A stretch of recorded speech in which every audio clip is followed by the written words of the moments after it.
There's a story that came up. The school district next to me that my next door neighbor actually teaches at has a big scandal that hit national news recently where a group of middle schoolers created fake TikTok accounts impersonating 25 of their teachers, like at the middle school level. And not only did they make these to make them look like it was the teacher, official title, email almost looked the same with like a letter off.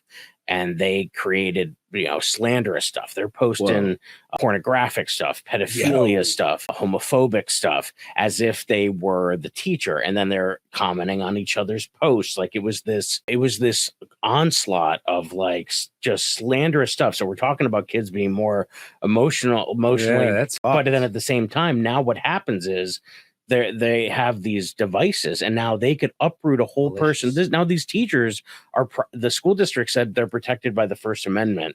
And so because they were on their own personal device and off of school property, they can't really hold them accountable.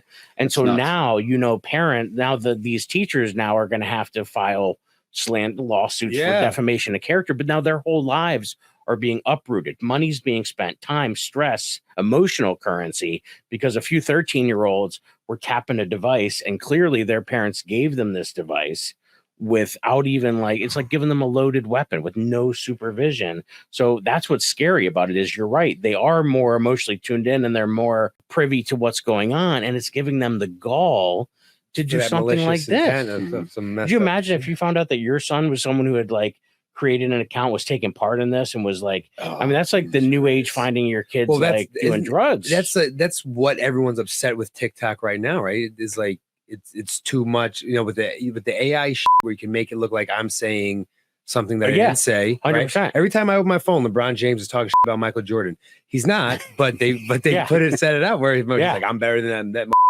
And they wanted to ban TikTok, and there's a whole thing about that because it's getting out of control. Well, it's a bigger issue. So it's not like you can't ban whatever it is. There's a bigger issue happening, which I think is the fact that kids are exposed to so much more, but parents aren't having, or maybe they're not around to have the conversations, or maybe because they didn't grow up in this era.